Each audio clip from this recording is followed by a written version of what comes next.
the American military fired several Tomahawk cruise missiles into remote parts of Sokoto Kwara states of Nigeria on Christmas Day. Since then, a narrative has slowly built in the mainstream Western media and in our local media that implies that America did not actually target or hit the real heartland of Islamic terrorist activities in Nigeria, which they say is in the northeast of Nigeria. This narrative claims that the precision airstrike in northwest Nigeria by the American military failed to kill a single terrorist. Some analysts and northern elites have gone as far as to say that the U.S. military airstrike in Nigeria could end up causing friction between the Nigerian religious communities who they claim had before now lived in peace with one another in this part of the country. These claims started filling the air once people woke to the breaking news that the U.S. military had carried out targeted airstrikes against terrorist positions in northwest Nigeria. And the claims have been making the rounds ever since.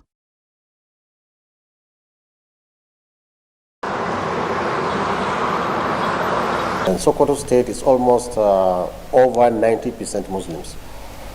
In fact, there was never any incident of persecution of Christians in Sokoto State. Their churches were not attacked. Nobody is. There is no any genocide of Christians in Sokoto State. So we see an irony, whereby where the real issue is, Sokoto became the first target of their attack. It is the northeastern part adjoining Zamfara State where the bandits and terrorists are most active, right into Zamfara State and the western part of Kebbi State. And also, it is in the northeast specifically that we have the ISWAP, which is openly paying allegiance to ISIS, as well as the Boko Haram. Boko Haram does not pay allegiance to ISIS, but they have the same modus operandi, and they are the worst of the terrorist groups that we have, because if you remember, only 2 days ago on Wednesday evening, Boko Haram exploded a bomb in a crowded mosque after prayers in Maiduguri, and they killed several people and injured dozens of others. So one would have thought that if the Nigerian government assisted in the choice of targets, they should have directed it towards the deadliest of the terrorist groups, which is around the Sambisa Forest and the Mandara Mountains adjoining Cameroon and Chad, and also the Lake Chad, small islets in the Lake Chad Basin, which is exactly where ISWAP is located. But of course, the bandits and the terrorists in the northwest are also very deadly, and they also ransack villages, abduct people, kill, and everything. So they are also legitimate targets, probably, although they shouldn't be the most important targets. Then there are other questions. For example, you know, President Donald Trump, his messaging complicates matters. The Trump administration is not exactly famous for helping communities. It even creates problems where problems do not exist. Like in South Africa, you say that there is genocide against white South Africans and you want to save them. That kind of messaging creates problems even where it does not exist. Okay, while the U.S. Defense Department is saying that this attack is targeted at ISIS, President Trump himself posted on social media that he is protecting Christians in Nigeria, a view that the Nigerian government has tried very strenuously to debunk, so that he does not create or rather compound our religious problems here in Nigeria. Did the U.S. military waste their bomb on Nigerian soil just because they felt like it? I do not believe so. According to Defense Express publication on the 27th of December, 2025, the average cost of one Tomahawk missile is now $2.2 million. That is a lot of money by any standard.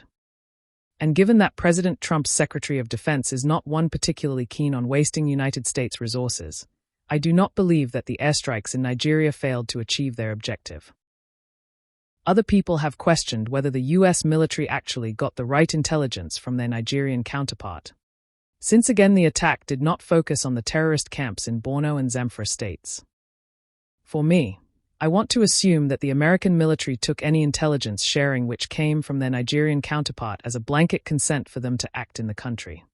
And so the Americans chose to act in a manner that would have the most impact at the start of this war against Islamic terrorism in Nigeria.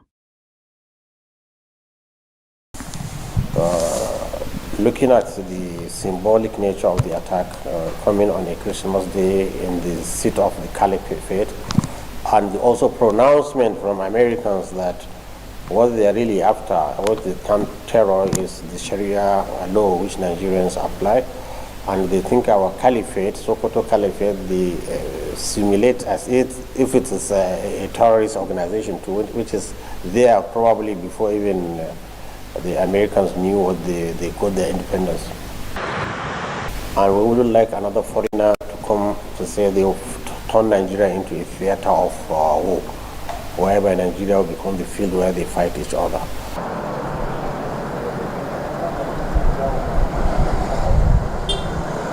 It has shown that Nigeria is very weak.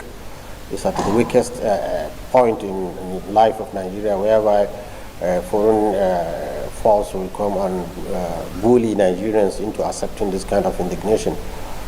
This is what it exposes, but what I think Nigerians are up to the task.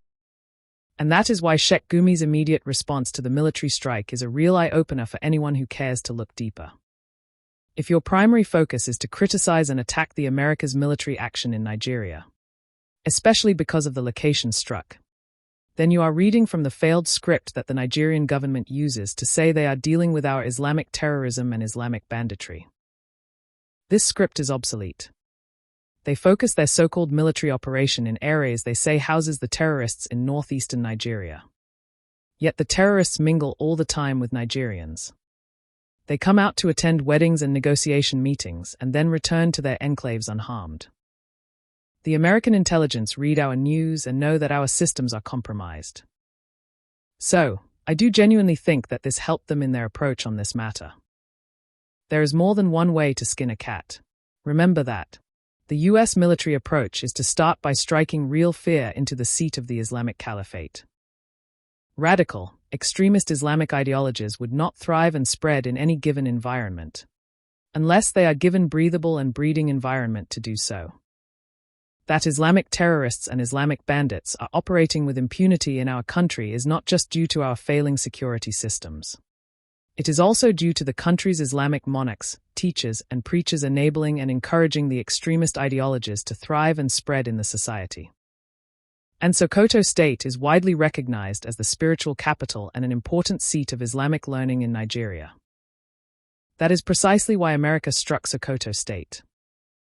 It was a real warning shot to the leaders of Islam in Nigeria, to say we are watching you. The former Prime Minister of United Kingdom, Mr. Tony Blair, once said of radical Islamic ideology, and I quote, "You cannot defeat a fanatical ideology just by killing its leaders. You have to defeat its ideas." If you cast your mind back to early last month, on 9th and 10th November 2025 to be precise, Nigerian newspapers like the Premium Times and The Guardian reported that Nigeria's highest Islamic body, the Nigerian Supreme Council for Islamic Affairs, NSCIA, their leader is the Sultan of Sokoto, strongly condemned what it described as a false and dangerous narrative by the United States government alleging a Christian genocide in Nigeria. In their statement, the council claimed that President Trump's statement that called on the killing of Christians in Nigeria by Islamic terrorists to stop constitutes a threat to Nigeria's national unity. Their statement drew a sharp rebuke from one prominent analyst, Dr. Mojid Dahuru, who himself is a Muslim. I think that statement from the Supreme Council for Islamic Affairs is not only irresponsible, it is callous, it is insensitive, lacking in empathy and common sense of logical reasoning.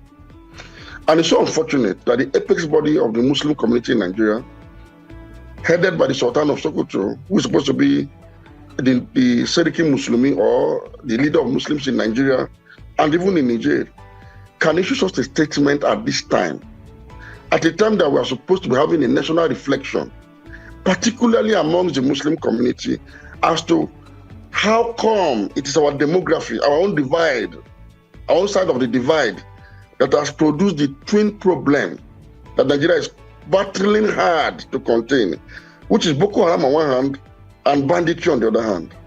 This is not the time to be hypocritical, to be insincere. This is not the time to play the ostrich.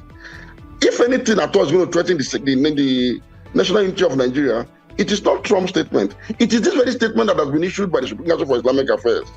It's mark of complicity on their part. And if I must say, on the part of those of us that are Muslims, when you issue a statement that is so insensitive to the plight of our Christian brethren, it is unfortunate. I did not imagine that this can come out of the Supreme Council for Islamic Affairs. I've heard Sheik Gumi'S and some other people making statements. It wasn't something I was bothered about, because I felt that they don't represent the organized, the collective body that represents Muslims in Nigeria. But when this statement came out of the Supreme Council for Islamic Affairs, I was not only embarrassed as a Muslim, I was ashamed of myself. I felt that we have taken a logic, we have taken echo chamber rhetorics to the height of it, to the highest level of ridicule. And this is nothing but an image battering statement for the Muslim community in Nigeria. Trump, again, did not say he was coming to fight Muslims on behalf of Christians. He said he was coming to fight terrorists that are killing Christians. Why is the Muslim community in Nigeria up in arms against such a proposition? Are we the ones killing Christians? Are we supporting the terrorists to kill Christians? Can Muslims actually endure crusader Christian groups rising up to kill Muslims in targeted manner? Is it possible for Muslims to sit down and accept it? Some Nigerians may choose to ignore the complicity of the Muslim elites in the country to the targeted killings of Christians. People argue that Muslims are also victims. That is true, but that is the wrong focus, though. For the Islamic extremists, the Muslims being killed are either seen as not Muslims enough or seen as martyrs, a sort of collateral damage, that have to give their lives for the pursuit of the bigger agenda, whose cause is some form of extermination of Christians in Nigeria.